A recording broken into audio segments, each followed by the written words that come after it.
A114, Part 3 notes. Could you please wait until after lesson to stand up and throw things away? Air blowing over mountains is forced to rise up. Now, sometimes you can go around a mountain, but oftentimes there's a long ridge of mountains that the air has to be blown over the top. As air rises, it expands and cools. Oh, you can't see it. Sorry. There we go. Thank you for telling me that. Always yell out that kind of a thing if I'm not aware of it.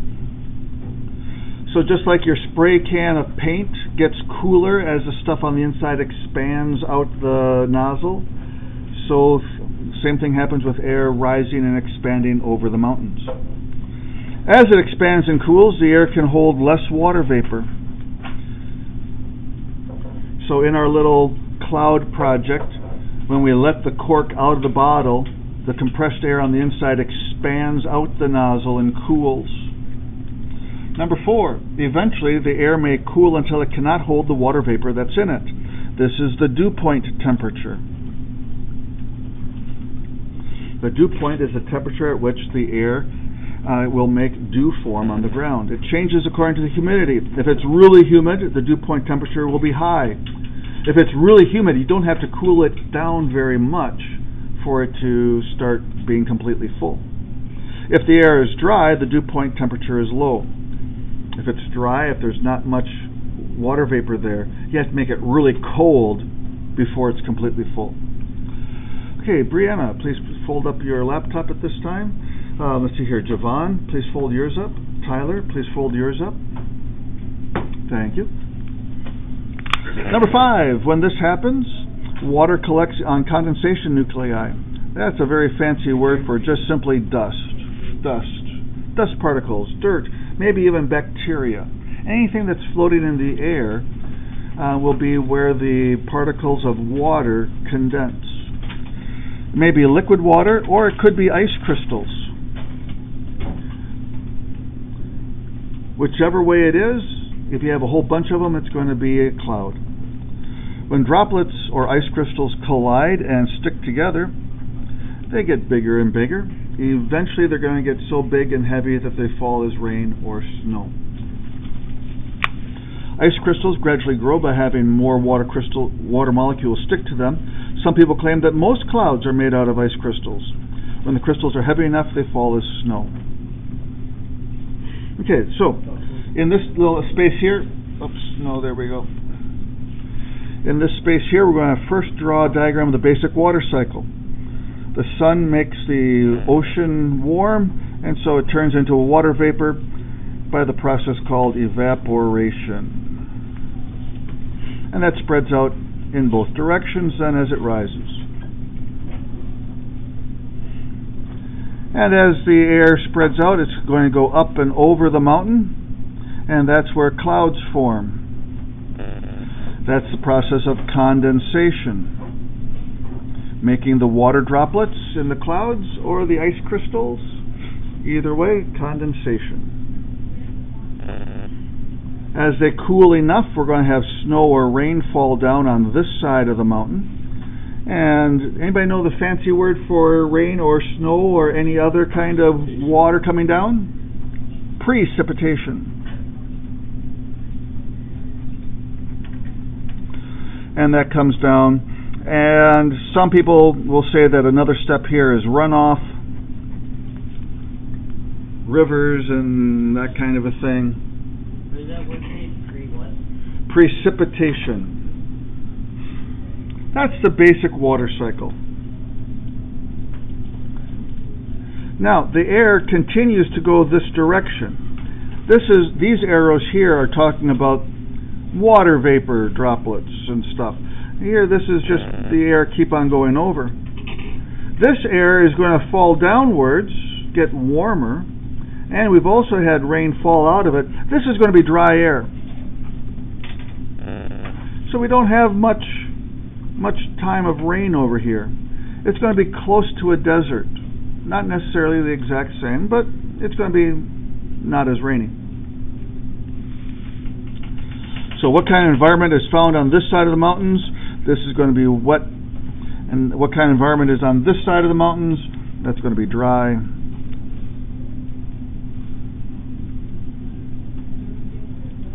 Number 9, when air blows up and over the mountains, one side of the mountain will get lots of rain and snow.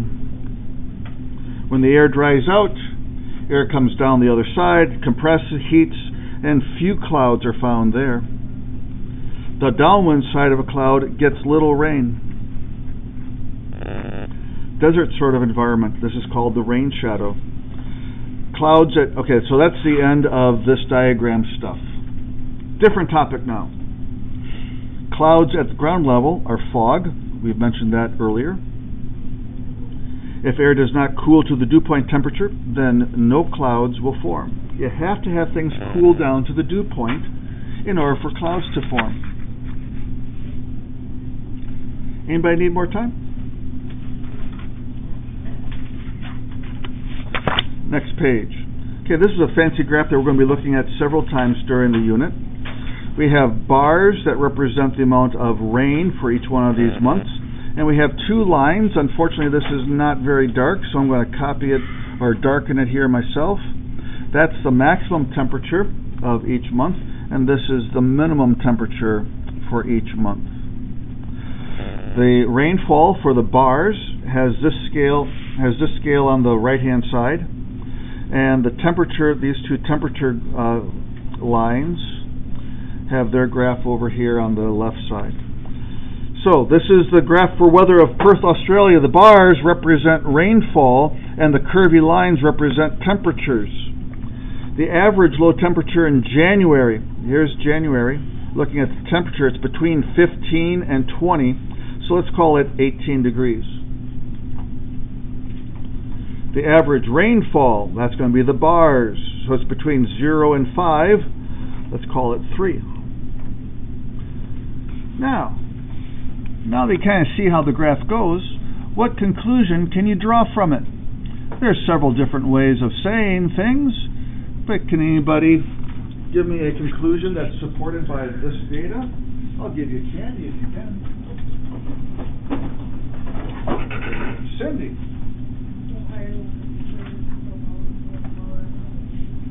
I agree with that completely. You can trade that for another flavor if you'd like later on. So lower temps equal more rain. So here we have the low swoops of the temperature, the maximum temperature and the minimum temperature both have a low point on the graph here, and that's in July when we have the tallest bar, the most rainfall. Okay, what is lake effect snow? Why does Buffalo, New York get so much snow? Could you please read this, Natalie? Pardon? Oh, can you read it off of your packet? We're on page 16. I'm sorry. Okay, Daryl? What do you want me to read? Right there. You need 3 things. Cold air, big warm lake, cold wind. And let's see here. Logan, next one, when cold air. Cold air moves over a warmer lake. The warm, moist air closest to the lake rises, so the forms clouds that make lots of snow. Cold air and a warm lake are not enough to make huge snow, so the shape and size of the lake. Ty. The larger the lake, more time cold air has to pick up moisture. Lake Erie is good at making snow because it's long, so it can keep the wet. In cold air, more time to suck up water vapor and turn it into snow. Alejandra, next.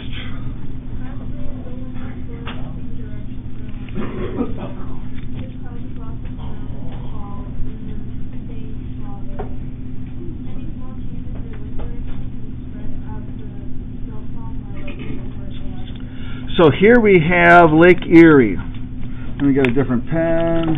There we go, Lake Erie. It's a very long lake going basically east and west. And here's Buffalo, New York right there. And so when we have the winds just right, traveling in this direction, it goes over a very long stretch of water, collecting water vapor. And then when it gets to the other end at Buffalo, we're now over land, which is generally a little bit warmer than the water. And so it rises right there and makes lots of clouds and lots of snow and rain right there. So you'll hear sometimes of news reports of 3 feet of snow in Buffalo. And that's how much it snows. That is not drifting. That's 3 feet in a calm place. Let's put away our phones, please. Thank you. Bree, please close up your laptop for a moment. Okay, so what causes air to rise? The warmer land. Now, why doesn't Grant get huge snowfalls? We're next to a lake.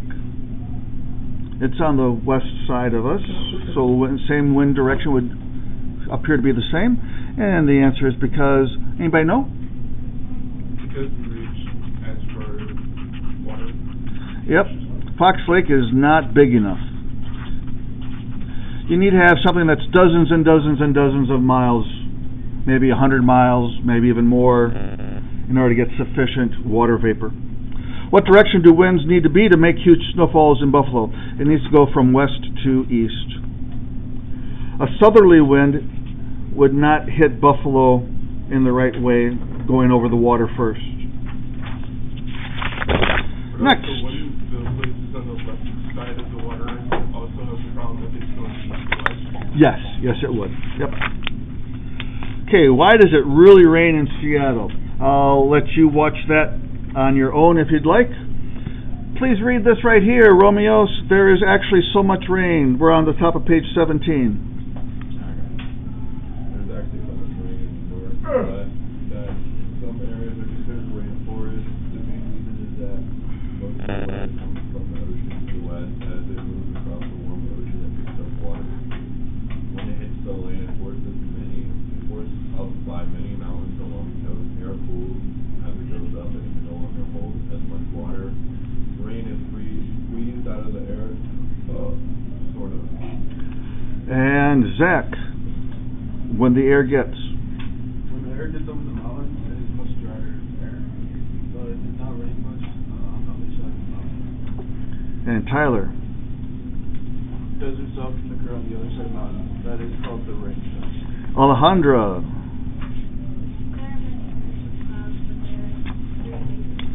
One is called cirrus. Cirrus, that's a Latin word for, I think it's horsetail or something like that, because these are thin, wispy clouds that people would look at a galloping horse and the tail that's behind, and it kind of looks like a horse's tail. It's wispy and stretched out and thin. Cumulus clouds are the puffball kind. And then we have stratus clouds. Stratus means layer. Stratus clouds go from one horizon to the other. It's a gray layer. So here, number 19. These, you can kind of see wispiness going on here. Stretched out. This is a cirrus cloud. This looks like a giant puffball of cotton. That is a cumulus cloud. This one is gray from horizon to horizon. That would be stratus. Think for a moment what these bottom ones would be, and I'll tell you in about 10 seconds.